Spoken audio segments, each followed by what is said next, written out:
Saudara yang dikasihi dan saudara yang mengasihi Tuhan, salam sejahtera dalam kasih Tuhan. Shalom, damai di hati.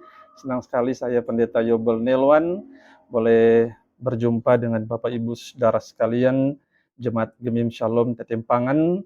Kita kembali disapa dengan kebenaran firman Tuhan dalam bahan perenungan MTPJ di tanggal 25 Februari sampai tanggal 2 Maret tahun 2024. Nah, saudara sekalian, sebelum kita membaca bagian Alkitab ini, marilah kita berdoa. Ya Tuhan Allah, pencipta langit dan bumi, Allah yang adalah pemelihara ciptaan, dan Allah yang telah berjumpa dengan kami manusia dalam Yesus Kristus, menyelamatkan kami, dan Allah yang terus mendampingi kami dalam kuasa Roh Kudus. Terpujilah namamu ya Allah yang esa, Allah Tritunggal, Allah yang tidak pernah meninggalkan kami. Dari terbitnya matahari sampai terbenamnya matahari, kami ada dalam kasih dan kuasa Tuhan. Terima kasih Tuhan. Saat ini kami mau mendengarkan kebenaran firman Tuhan. Roh Kudus-Mu menguasai kami, dan hikmat Allah memperlengkapi kami.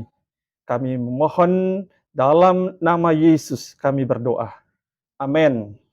Nah, saudara sekalian, untuk pembacaan Alkitab diambil di dalam Injil Markus pasal 8 ayat 31 hingga pasal 9 ayat 1. Berkata begini, Lembaga Alkitab Indonesia mencatat pemberitahuan pertama tentang penderitaan Yesus dan syarat-syarat mengikut Dia.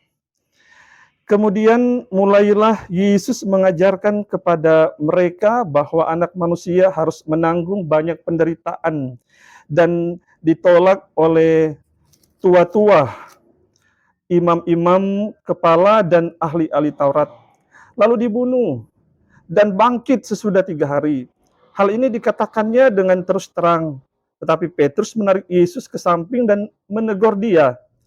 Maka berpalinglah Yesus dan sambil memandang murid-muridnya, ia memarahi Petrus, katanya, "Penyalah iblis, sebab engkau bukan memikirkan apa yang dipikirkan Allah, melainkan apa yang dipikirkan manusia." Lalu Yesus memanggil orang banyak dan murid-muridnya dan berkata kepada mereka, "Setiap orang yang mau mengikut aku, ia harus menyangkal dirinya, memikul salibnya, dan mengikut aku. Karena siapa yang mau menyelamatkan nyawanya, ia akan kehilangan nyawanya. Tetapi barang siapa kehilangan nyawanya karena aku dan karena Injil, ia akan menyelamatkannya. Apa gunanya seorang memperoleh seluruh dunia tetapi ia kehilangan nyawanya? Karena apakah yang dapat diberikannya sebagai ganti nyawanya? Sebab barang siapa malu karena aku dan karena perkataanku di tengah-tengah angkatan yang tidak setia dan berdosa ini, anak manusia pun akan malu karena orang itu, apabila ia datang kelak dalam kemuliaan Bapanya diiringi malaikat-malaikat kudus. Katanya lagi kepada mereka, aku berkata kepadamu, sesungguhnya di antara orang yang hadir di sini, ada yang tidak akan mati sebelum mereka melihat bahwa kerajaan Allah telah datang dengan kuasa. Saudara yang dikasihi dan saudara yang mengasihi Tuhan, demikian pembacaan Alkitab kita saat ini. Perenungan kita saat ini diberikan tema oleh Sinode Gemim. Dalam tema bulanannya adalah Tuhan yang memulihkan relasi kehidupan, dan tema mingguannya adalah menyangkal diri dan memikul salib adalah kekuatan bukan kelemahan. Saudara, senang sekali saya boleh berjumpa dengan Bapak Ibu saudara sekalian, Jemaat Gemim Shalom Tetempangan. Saya percaya bahwa perjumpaan ini, meskipun perjumpaan lewat sosial media, tapi saya percaya bahwa perjumpaan ini adalah perjumpaan yang membawa berkat bagi terang semua. Amin, saudara. Puji Tuhan. Nah, saudara, lewat pembacaan kita saat ini jelas sekali ya tentang bagaimana syarat untuk mengikuti Yesus. Sebenarnya ada 3, ya, sesuai dengan catatan Alkitab ini, Yaitu bagaimana syarat untuk mengikut dia adalah bagaimana kita harus menyangkal diri. Yang kedua adalah memikul salib. Dan yang ketiga adalah yang mengikut dia. Nah, saudara, syarat ini adalah syarat yang mutlak. Syarat ini adalah syarat yang absolut. Syarat ini adalah syarat yang dalam artinya dia tidak boleh dilebihkan atau tidak boleh dikurangi. Kenapa demikian? Karena syarat ini langsung disampaikan oleh Yesus.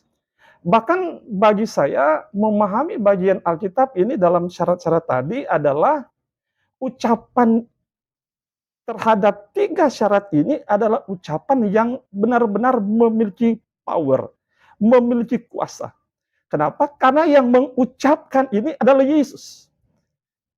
Tetapi juga Yesus ini adalah selain dia mengucapkannya, dia pun terlibat langsung pada ucapannya lewat tindakannya melalui pengorbanannya di kayu salib. Ini yang saya katakan tadi bahwa ini memiliki kuasa. Bukan tong kosong bunyi nyaring, tetapi ada perkataan dan ada keteladanan yang Yesus sampaikan dan Yesus lakukan untuk misi penyelamatan dunia. Nah, saudara yang dikasihi oleh Tuhan, sebenarnya konteks pembacaan ini memang dilatar belakangi oleh penderitaan yang hebat. Oleh bagaimana Kaisar Nero pada waktu itu yang sangat membenci orang Kristen. Banyak sekali penderitaan. Ada yang dibunuh, ada yang dibakar hidup-hidup.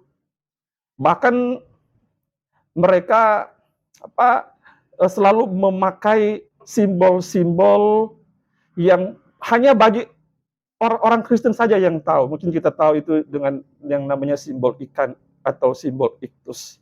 Itulah simbol-simbol yang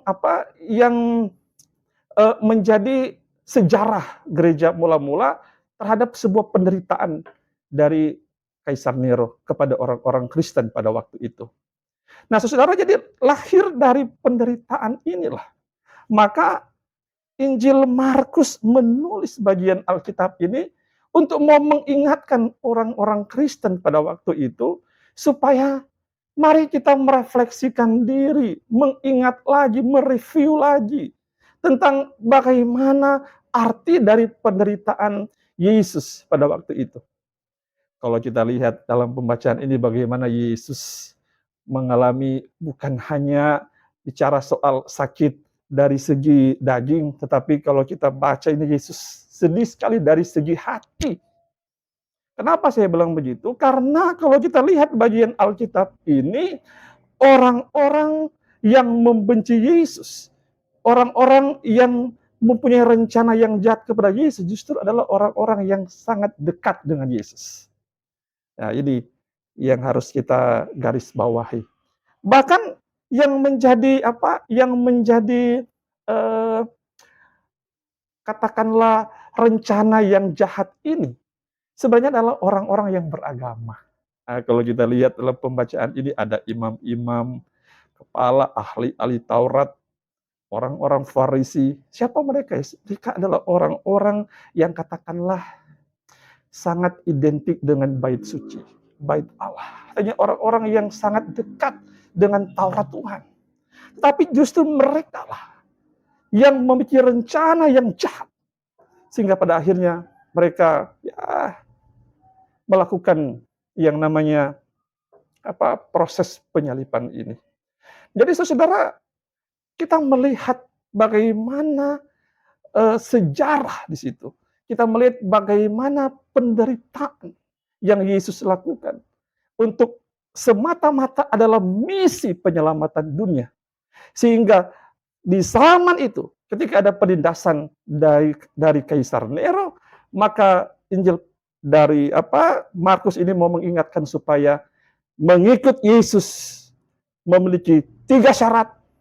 Yaitu yang pertama, bagaimana harus menyangkal diri. Saudara, menyangkal diri bahasa sederhana saja. Bagaimana menyangkal diri ini adalah mengutamakan kepentingan Tuhan, bukan kepentingan manusia, bahkan kepentingan dunia. Menyangkal diri artinya menyerahkan seluruh totalitas hidup kita kepada rencana dan rancangan Allah. Bukan menurut kehendak kita. Dan syarat yang kedua tentunya adalah bagaimana kita harus memikul salib. Nah, saudara, memikul salib ini apa artinya? Ini adalah sebuah penderitaan. Bagaimana penderitaan memikul salib adalah bentuk kekuatan kita. Karena justru adalah bagian memikul salib adalah bentuk kesadaran iman kita untuk harus apa? Bergantung sepenuhnya kepada Tuhan.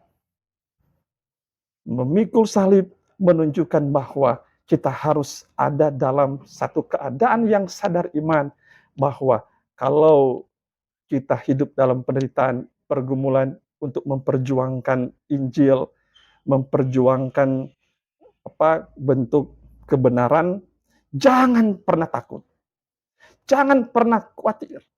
Karena ada kuasa di balik itu, yaitu Tuhan.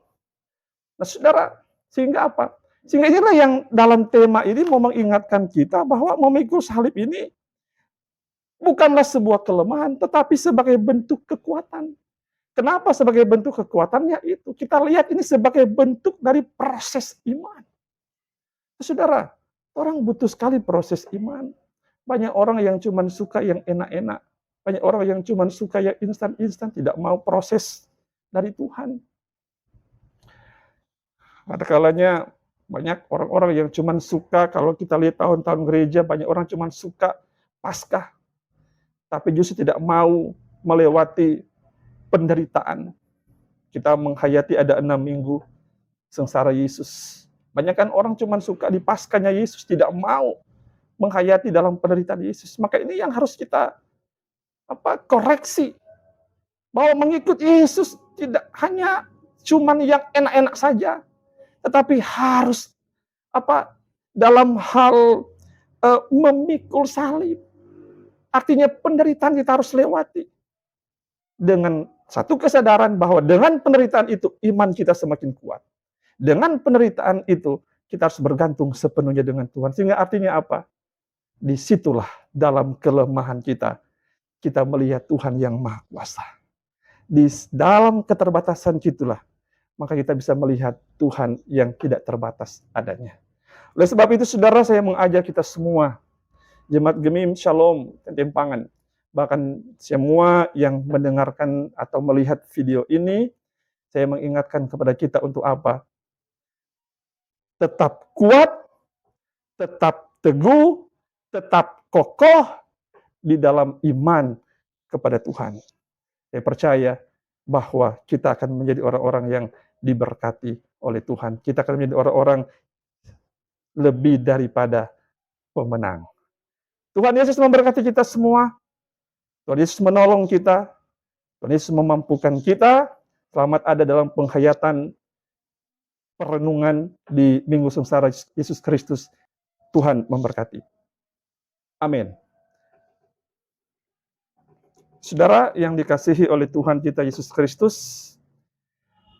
mari kita berdoa. Terima kasih Tuhan Yesus, Engkau baik dalam kehidupan kami. Saat ini kami boleh lagi belajar lewat kebenaran firman Tuhan.